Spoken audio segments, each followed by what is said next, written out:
বাংলা নাম এ ধরনের ডিজাইন আমরা কিভাবে করতে পারি আমাদের অ্যান্ড্রয়েড ফোনটি ব্যবহার করে মূলত এই সম্পর্কে আজকের টিউটোরিয়ালটা। হ্যালো অ্যান্ড ওয়েলকাম, আমি হাবিবুর রহমান ডিজিটাল হেল্পের পক্ষ থেকে সবাইকে জানাই স্বাগতম।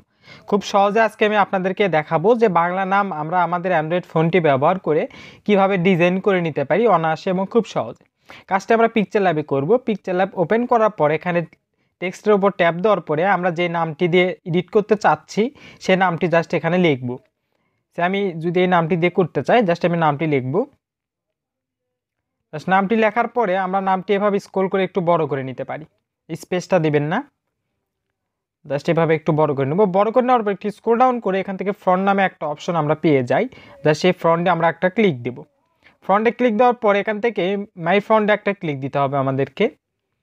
আর আমার ভিডিওর ডিসক্রিপশনে আমি এই ফ্রন্টের লিঙ্কটা দিয়ে রাখছি, আপনারা সেখান থেকে কিন্তু গিয়ে এই ফ্রন্টটি ডাউনলোড করে নিতে পারেন। আর পিকচার ল্যাবে কীভাবে ফ্রন্ট অ্যাড দিতে হয় এ সম্পর্কে একটা টিউটোরিয়াল আছে আমার, আপনারা চাইলে সেটাও দেখে নিতে পারেন। জাস্ট ফ্রন্টে অ্যাড দেওয়া হয়ে গেলে আমরা একটু স্ক্রল করে নেব, একটু বড় করে নিব। বড় করে নেওয়ার পরে এটা সেন্টারে নিয়ে আসার চেষ্টা করব, তাহলে এডিট করতে সুবিধা হবে। তারপর এটা লক করে দিব যাতে এটা নড়াচড়া না করে। লক করে দেওয়ার পরে আমরা জাস্ট প্লাস আইকনে ক্লিক দিয়ে গ্যালারিতে চলে যাব। তার আগে আমরা একটু শেপ নিয়ে নিই, জাস্ট এভাবে শেপ নিয়ে নিব। লেখার মাঝখানে যেখানে যেখানে ফাঁকা আছে সেখানে আমরা শেপ দিয়ে মিল করে দিব। জাস্ট এভাবে মিল করে দেওয়ার পরে শেপের কালারটা ইনেবল করে দেবো। এখান থেকে যে কোনো কালার দিতে পারেন আপনি। দেওয়ার পরে আবার আমরা শেপ নিব, যেখানে যেখানে লেখার মাঝখানে ফাঁকা আছে সেখানে আমরা শেপগুলো দিয়ে দেব। জাস্ট আমরা এভাবে শেপগুলো এখানে দিয়ে দেব। আর পিকচার ল্যাব দিয়ে এ ধরনের এডিটিং আরও কীভাবে করতে হয় এই সম্পর্কে বেশ কিছু টিউটোরিয়াল এবং একটি প্লে লিস্ট আছে, আপনারা চাইলে সেটা দেখে নিতে পারেন। জাস্ট এরকম হয়ে যাওয়ার পরে আবার আমরা শেপ নিব, আরেকটা শেপ নিব আমরা।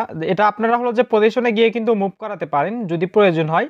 আর জাস্ট দেখে নেবেন যে আমরা যে শেপটা ব্যবহার করছি শুধুমাত্র যেন ওই ফাঁকা জায়গাটুকুতেই হলো যে থাকে, এর বাইরে যেন না যায়। সেভাবে আমরা পজিশনে গিয়ে মুভটা করে নিব। নেওয়ার পরে জাস্ট একটু খুব সুন্দর করে সাজানোর চেষ্টা করবেন, একটু সময় নিয়ে করবেন কাজটা যাতে জিনিসটা ফুটে ওঠে। আপনি যদি আমার ইউটিউব চ্যানেলে নতুন ভিজিটার হয়ে থাকেন তাহলে অবশ্যই আমার ইউটিউব চ্যানেলটি সাবস্ক্রাইব করবেন, পাশে থাকা বেল আইকন বাজিয়ে আমার সাথেই থাকবেন নতুন আপডেটের জন্য করে।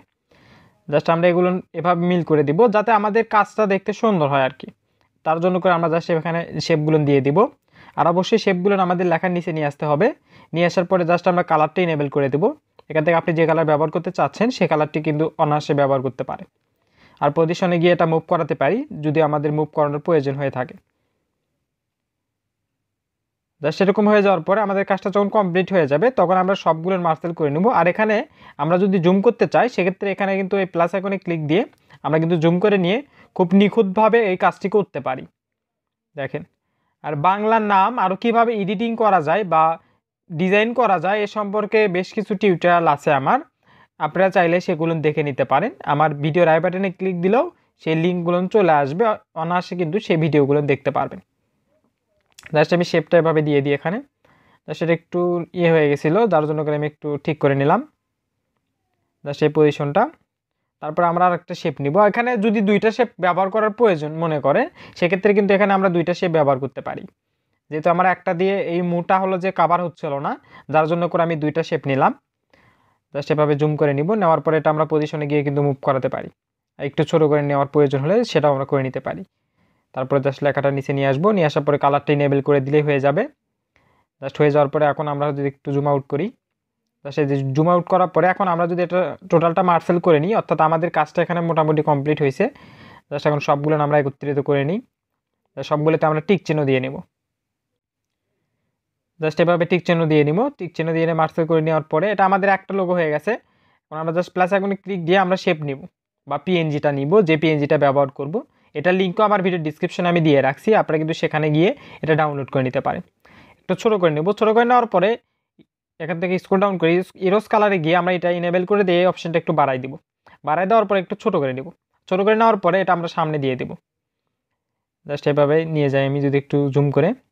তারপরে এটা সামনে দেওয়ার পরে এটা কালারটা অবশ্যই সাদা করে দিবেন, যেহেতু আমাদের লেখাটা সাদা কালার। একটু বাঁকায় নেবেন তাহলে দেখতে সুন্দর হবে। জাস্ট কালার অপশনে যাব আমরা, এটা সিলেক্ট থাকা অবস্থায় কালারে গিয়ে এটা ইনেবল করে দেওয়ার পরে এখান থেকে আমরা সাদা কালার দিয়ে দেব। দিয়ে দেওয়ার পরে এটা একটা কপি করে নিতে পারেন। জাস্ট পজিশনে গিয়ে যদি একটু মুভ করানোর প্রয়োজন হয় সেক্ষেত্রে একটু মুভ করাতে পারেন। তারপরে জুম আউট করে দিয়ে আমরা এটার একটা কপি করে নিব। জাস্ট একটা কপি করে নেওয়ার পর একটু স্ক্রল ডাউন করব। স্ক্রল ডাউন করার পরে এখান থেকে 3D রোটেট আছে দেখবেন, জাস্ট এখানে না, এটাতে হয় না আসলে। জাস্ট আমরা 3D রোটেটে যাব। 3D রোটেটে গিয়ে এটা একটু রোটেট করে নিব। জাস্ট এই অপশানে গিয়ে এটা রোটেট করে নিব। নেওয়ার পরে জাস্ট এখানে দিয়ে দেব। জাস্ট এভাবে দিয়ে দেবো। এখানে দিয়ে দেওয়ার পরে আমরা পজিশনে গিয়ে একটু মুভ করাতে পারি যদি মুভ করানোর প্রয়োজন হয়। জাস্ট মুভ করানোর পরে আমাদের কাজটা মোটামুটি কমপ্লিট। এখন আমরা সবগুলো মিলে একটা করে নিই। জাস্ট সবগুলো মিলে একটা করে নিলাম। নেওয়ার পরে একটু স্ক্রল ডাউন করব।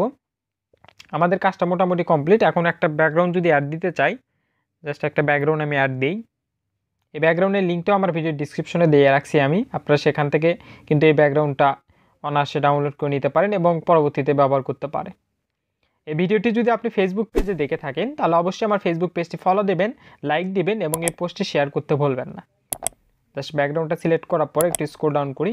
এখান থেকে আমরা সাইজটা ফুল করে দেব, দিয়ে জাস্ট টেনে দেব। তারপর এরকম হয়ে যাবে। হয়ে যাওয়ার পরে আমরা ব্যাকগ্রাউন্ডটার সামনে নিয়ে আসি। নিয়ে আসার পরে এটা সিলেক্ট থাকা অবস্থায় একটু স্ক্রল ডাউন করে এই যে অপশনটা দেখতেছেন এই অপশনে একটা ক্লিক দেব। এটা ইনেবল করে দেব। ইনেবল করে দেওয়ার পর এখানে দেখতে হবে যে কালো কালারটা যেন সিলেক্ট থাকে। সিলেক্ট থাকা অবস্থায় একটু বাড়াই দিতে পারেন। তারপর একটু স্ক্রল ডাউন করে এই অপশনে গিয়ে এটা ইনেবল করে দেব। ইনেবল করে দিয়ে এটাও কালো কালার যেন সিলেক্ট থাকে এটা দেখে নেবেন।